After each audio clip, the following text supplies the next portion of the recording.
Hello friends, welcome back to this channel. दोस्तों, इस video में हम बात करेंगे बजाज हिंदुस्तान के लिए। लेकिन उससे पहले आपसे रिक्वेस्ट करना चाहूँगा कि अगर आप चैनल को फर्स्ट टाइम देख रहे हैं, प्लीज़ मेक श्योर कि सब्सक्राइब कर लीजिए और बेल आइकन को ज़रूर से हिट करिएगा। उसी से आपको नोटिफिकेशन वीडियोज़ की मिलती रहेंगी। और दूसरी चीज़ कि अगर आप डीमेट या ट्रेडिंग अकाउंट ओपन कराना चाहते हैं, डिस्क्रिप्शन बॉक्स में लिंक आपके लिए दिया गया है। बजाज हिंदुस्तान शुगर दोस्तों, अगर हम देखें तो प्रीवियस सेशन के अंदर 13.90 के प्राइस के ऊपर ओपन हुआ, 13.45 का लो बनाया, हाई तो नहीं बनाया था। अगर हम इसके 52 वीक लो की बात करें 5.05 का, और हाई है 24.65 का। 13,91,304 टोटल वॉल्यूम जनरेट हुआ। इस कंपनी की मार्केट कैपिटलाइजेशन है 1737 करोड़ रुपए। 13.60 के ऊपर बंद हुआ। इसके शेयर होल्डिंग पैटर्न की बात करें दोस्तों, तो आप सितंबर क्वार्टर में अगर आप देखेंगे तो लेटेस्ट में प्रोमोटर्स के पास 24.95% की हिस्सेदारी है, जिसका 100% गिरवी रखा गया है। एफ आई आईज़ यहाँ पर 0.75% के साथ हैं, डी आई आईज़ 26.6% और पब्लिक शेयर होल्डिंग 47.55% है, और 0.15% अदर कैटेगरी के इन्वेस्टर्स के पास है। सितंबर क्वार्टर में 113 करोड़ का टोटल लॉस हुआ इस कंपनी को। टोटल सेल्स अगर आप देखें तो 1344 करोड़ रुपए की करी गई। दोस्तों, लेटेस्ट अपडेट बेसिकली जो है, जो मैं आपसे डिस्कस करने वाला हूँ, हिंदुस्तान शुगर बजाज हिंदुस्तान के लिए डायरेक्टली फोकस नहीं है, बल्कि जितनी भी कंपनीज शुगर इंडस्ट्रीज से, एथेनॉल इंडस्ट्रीज से जुड़ी हुई हैं, उन सभी के लिए ये एक खुशी की खबर है। यूएस यानी अमेरिका ने अपना सपोर्ट जो है जाहिर कर दिया है भारत के लिए एथेनॉल ब्लेंडिंग के लिए। जी हाँ, E20 और E10 का मतलब जानते हैं? देखिए, कहीं E10 का मतलब, एक सेकंड, अगर कहीं इस तरीके से लिखा है, एक सेकंड, दूसरे कलर से लिखना होगा दोस्तों। अगर कहीं इस तरीके से लिखा है E10, इसका मतलब क्या होता है?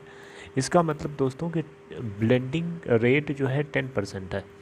अगर इसी की जगह मान लीजिए लिखा है, इसी की जगह लिखा है E20, इसका मतलब क्या है? 20% ब्लेंडिंग की बात करी जा रही है।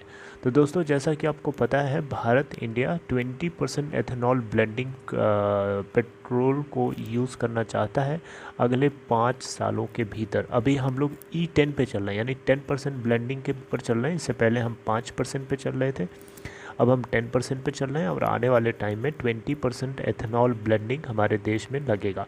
तो यूएस यानी यूनाइटेड स्टेट्स के ट्रेड पॉलिसी फोरम यानी TPF, India United states TPF, जो कि न्यू दिल्ली के अंदर ट्यूसडे के दिन एक मीटिंग हुई थी, 12th मिनिस्ट्रियल लेवल मीटिंग थी।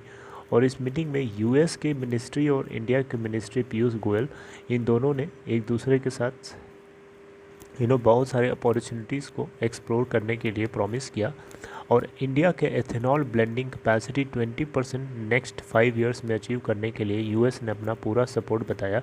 इवन यूएस ने ये भी कहा है कि वो एथेनॉल कैपेसिटी या वो एथेनॉल जो है इंडिया को सप्लाई करने में मदद करेंगे। राइट दोस्तों, पोल्यूशन को कट करने के लिए भारत का एक बहुत इम्पोर्टेंट कंट्रीब्यूशन हो सकता है ग्लोबल लेवल पे देखा जाए। इसीलिए ग्लोबली लोग सपोर्ट कर रहे हैं इंडिया को, और इंडिया खुद भी, अभी आपको पता है, भारत प्राइम मिनिस्टर मोदी जी अभी गए थे, एक मीटिंग हुई थी ग्लासगो के अंदर, और इस मीटिंग का मेन एजेंडा ही यही था, पोल्यूशन ज़ीरो करने के लिए, कार्बन एमिशंस को ज़ीरो करने के लिए एक प्रॉमिस करना।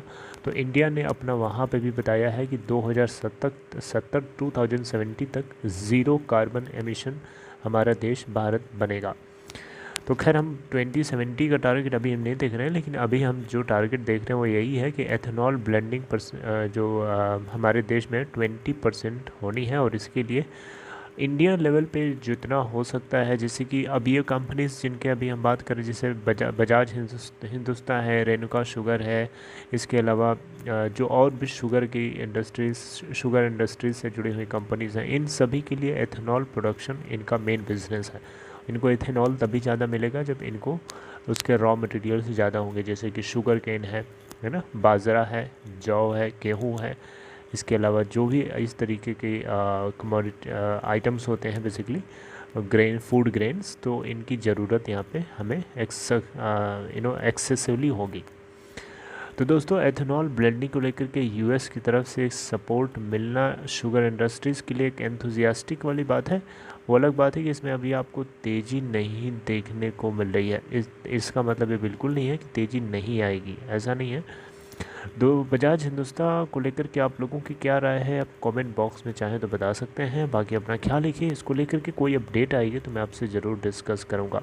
काफ़ी दिन हो गए से इसके ऊपर बात करे हुए, तो मुझे लगा कि आप लोगों से एक न्यूज़ के ज़रिए जो है बातचीत करना तो बनता है। अगर आपको ये कंटेंट अच्छा लगा हो, लाइक शेयर करके इनकरेज कर सकते हैं। And take care.